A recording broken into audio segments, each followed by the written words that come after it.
My name is Steve Peters, and I'm the founder of baseconsulting.co, an end-to-end supply chain management solutions provider based in the US. Yeah, this is Paul Weedman, the owner of Victor Group. Our business is to be the eyes and ears of our customers, helping the supply chain in China.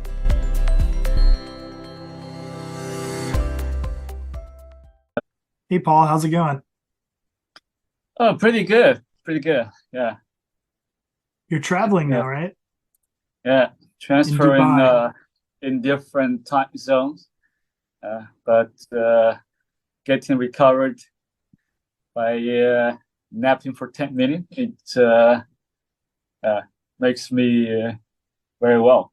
The classic power nap. Yeah. Yeah. It's great. How was Indonesia? It's a very good trip. First time to be in Indonesia. Lots of new things to learn. In fact, I made a stupid mistake of asking too many questions about religion. I'm always curious about everything, but right. I realized it was bad. I can feel it. And later asked someone about why is this, why is that, and I got the answer. People are not happy with me asking such questions, unfortunately. Right. But you it's a made it learning out. process. But you made it out safe. Oh yeah, it is safe, but it's not good to make people unhappy, right? Yeah. However, again, it's a learning process. When you go to a different environment, you see the response from the people. And I'm not going to make the same stupid mistake again next time when I go to Indonesia.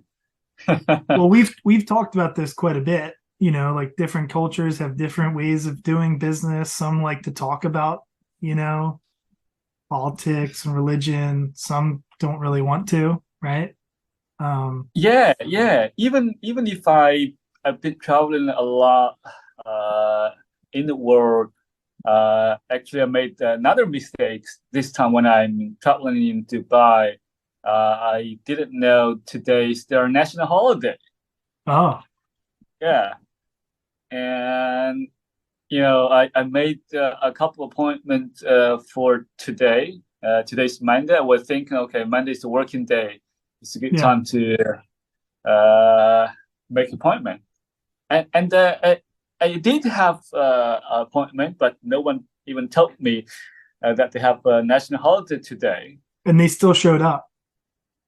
Yes. And the funny thing, the country just advised the citizens a couple of days before that this is a national holiday for everybody. Right. Yeah. So it's hard to keep up. It's hard to keep up with all the holidays, all over the world, different times, different places, Yeah. But when we go to a different place, we really have to do as the Romans do. That's very important to get into the local culture and avoid unnecessary conflict. Yeah, absolutely. Especially in business, Yeah. So, I think we were chatting a bit about a particular topic about e-commerce sellers and, the issues, particularly on Amazon when they want to launch multiple products. It introduces a lot of uncertainty in identifying the top selling item. Mm-hmm. Even with tools like Helium 10, a seller can't really know exactly how well a product will do, especially if it's a new product. There's no data at all. And factories often have, they always have a minimum order quantity, which means that the seller has to make a significant investment before knowing whether or not it will sell.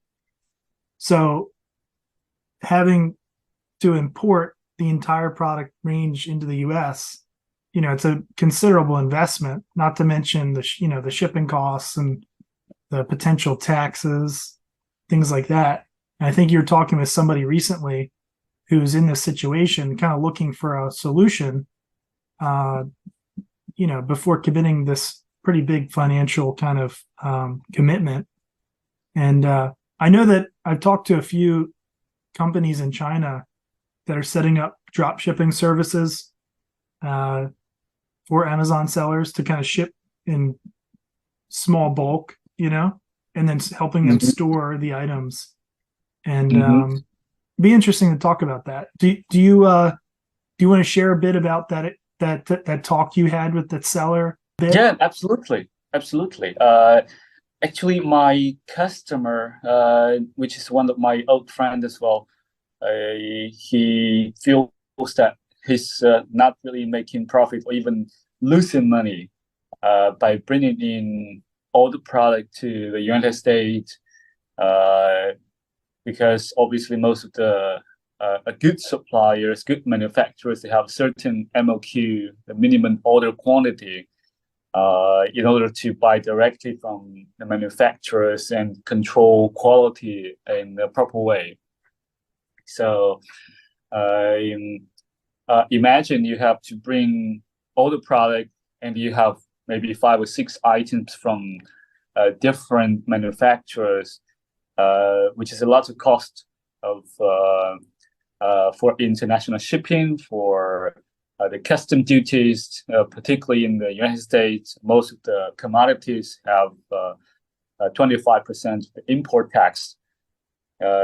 Without knowing which item is going to sell and to sell the best, there is always a 20-80 rules for most of the items, or even most of the business. Then eventually, probably you have 4 out of 5 items which are not going to sell very well or very slowly. Then you bring all of them into your warehouse in the United States or in another country, which costs you a lot of money on international shipping and the import tax. So instead of shipping all of them, I was suggesting him to just ship maybe half of the whole shipment, or just 1/3, right, for each item, and put them together into the first shipment. According to the situation, they can plan for the rest of all the ordered items. And another situation is sometimes when you start selling the product, you may want to try different ways of selling it. Different packaging, inserts, things like that. Yeah, instead of putting, for example, 5 items in the package, you want to get them into 10 items, right, in the same box, which may sell even well. You have to adjust your sales strategy. And in that case, it would make more sense to repack or relabel the product in China, considering the lower labor cost. Here, the salary in China is something like 20 or 30% of that of the United States or in Europe, right? Yeah. And the warehousing fee is generally lower, especially when you compare with Amazon. They always have a penalty in probably like 3 to 6 months if your product doesn't sell well. They charge you like double cost. Right. Because they want to give the space to a better selling product. Right. And depending on the product, it can also incur additional warehousing fees from Amazon, depending on the size and the weight and all kinds of things. And they're constantly changing these rules. So if your products are stuck in the US, it could be a huge problem. right? Yeah, yeah. So that's definitely frustrating for most of the local e-commerce sellers. And then to build a fulfillment center in China uh, uh, or next to the manufacturers will definitely help to solve, if not all, part of the problems and of uncertainty of business and optimize the cash flows, etc. So I think another typical situation for using a local fulfillment center is China has already had very good logistic system Mm-hmm. from China to the whole world. When we talk about cross-border e-commerce business, in a lot of cases, you're not only selling to one country, but globally. So it makes a lot of sense to send the goods directly from China to the customers in various countries. Right. And the original drop shipping model was to set up something on Shopify, set it up with AliExpress, and they would just ship it directly for you. Right. And it Yeah, would get there 21 days later or whatever. And super cheap products. And it worked for about a year and a half. yeah, But what we're talking about is more kind of splitting up the order to send parts of it to test out on Amazon. So you're not stuck with all this inventory that you have to deal right, with at a higher cost. Right. right, right.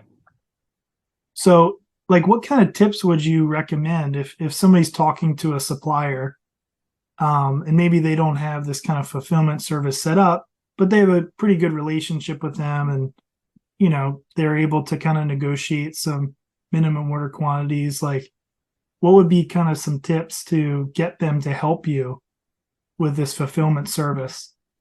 Because if it's just one product or maybe even a few products, but they're all being supplied by one supplier, sometimes the supplier is kind of willing to help because they're interested in the business. They want to kind of provide a solution. They might not be professional fulfillment operators, but they're able to, cut the shipment up, help you ship it, and store it for you, right? Yes, there is always a chance. You just need to find the right way to communicate.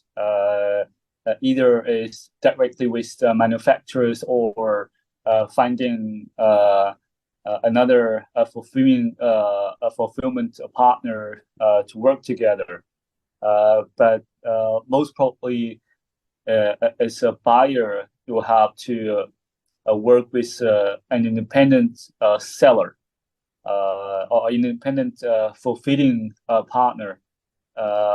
One is most professional manufacturers, they don't want to get into such a service. Right. That's not the main business. Two, you may not wanting want your market information to be shared with manufacturer, right? So a couple of points to take into consideration when finding fulfilling partner next to the manufacturing center. One, I think it's about location.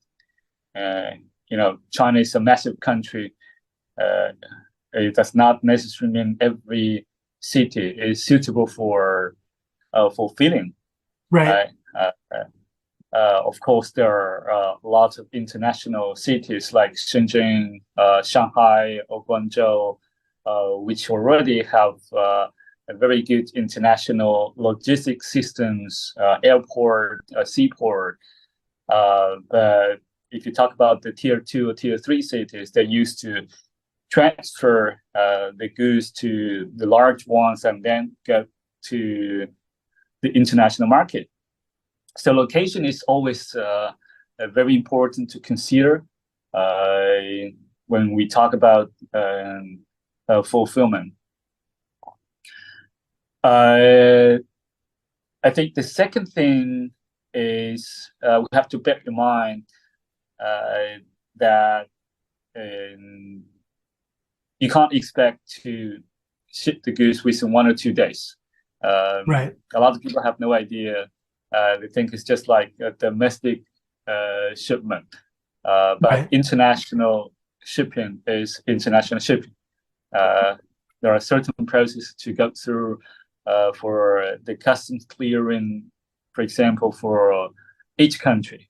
So it takes time. Right. So, like, in addition to, for the client you were talking to, he's looking for a solution. In addition to kind of like, finding another, a 3PL provider, fulfillment center to help him in China to, make changes to the product packaging or add inserts, that kind of thing.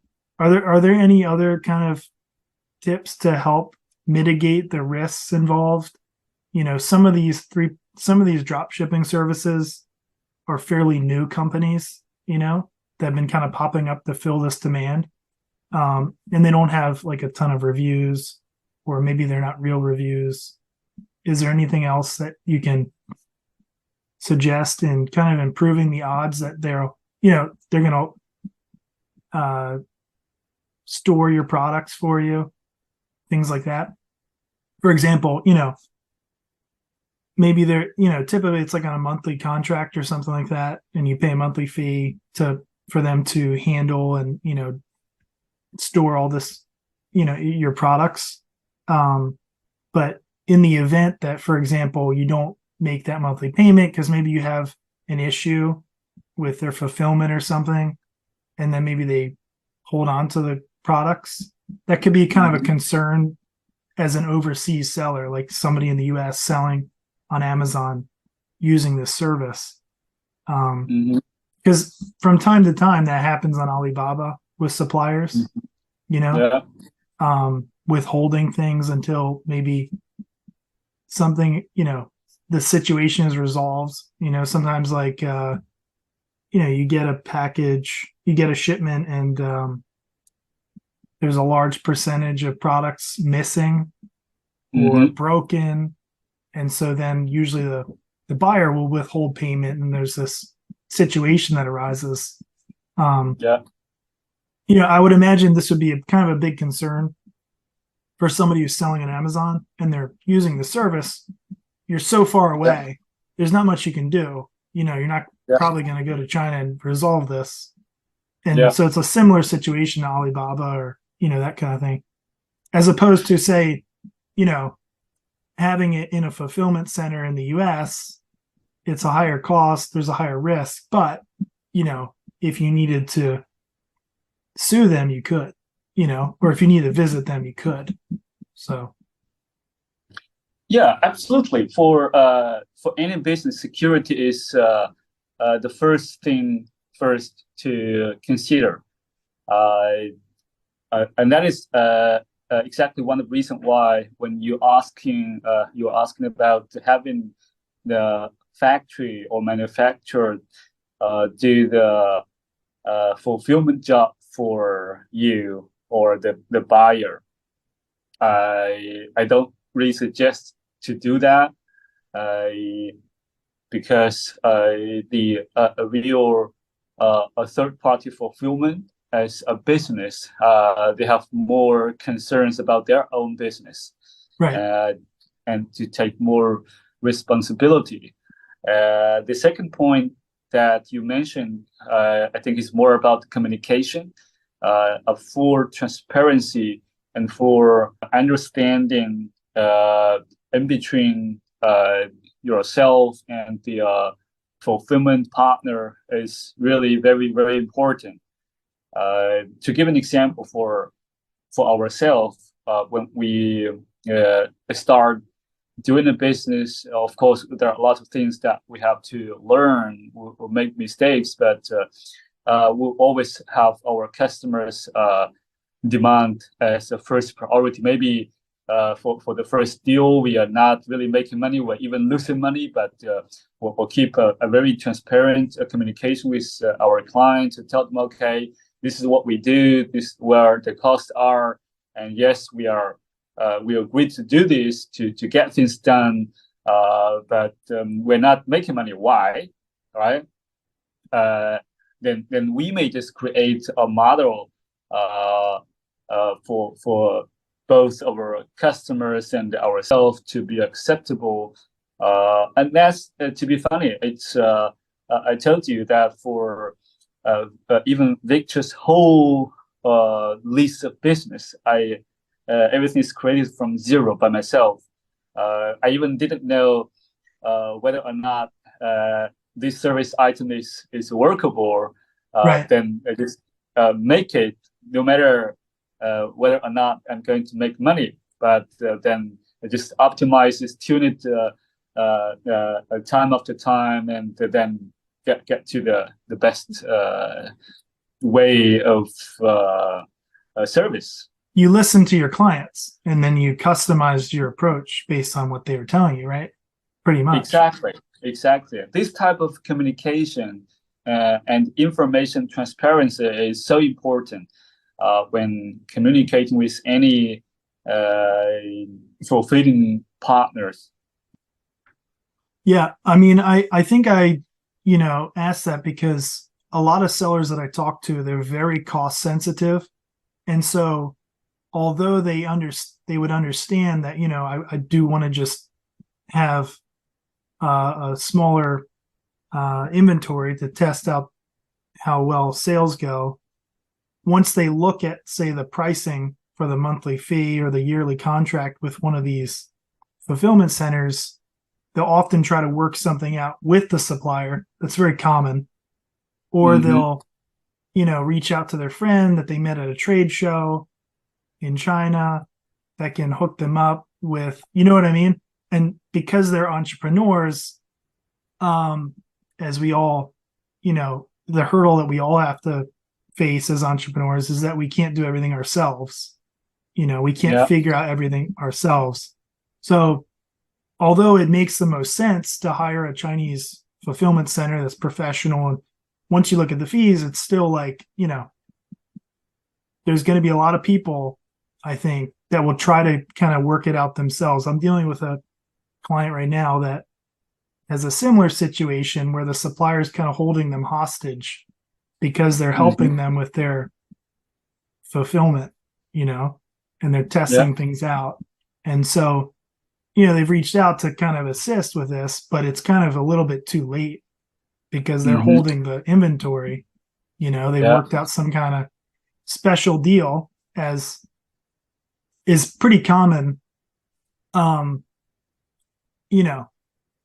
not dealing directly with, say, a professional fulfillment center because of the costs incurred. They think they can save money by kind of having a friend help them out that's maybe not professional, or just the supplier directly.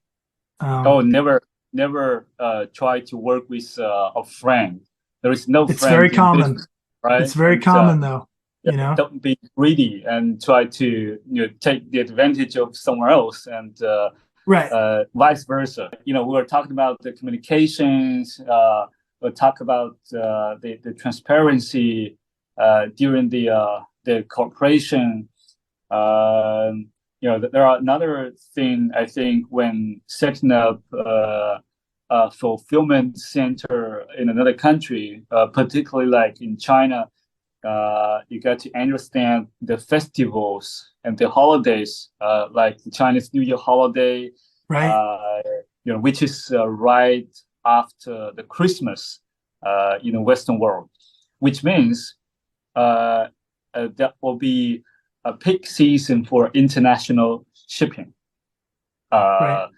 particularly in the month of like November, December, January. Because this time it's really very busy for most of the logistic companies. You got to plan everything in advance in the proper way. You have to plan.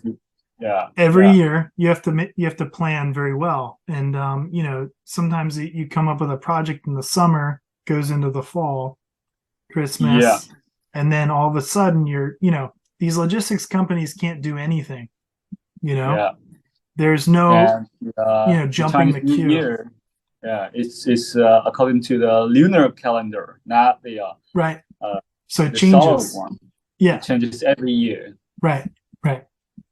Uh, It's so I would say in summary, you want to hire professionals to do each part.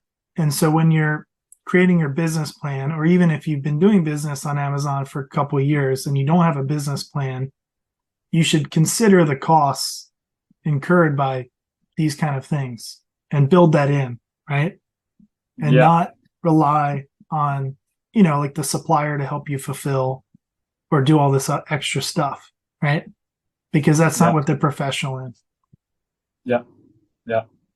And to give another example, which very commonly happening in logistics is lots of companies, even some of the suppliers, even don't know what is the hazardous goods. Right?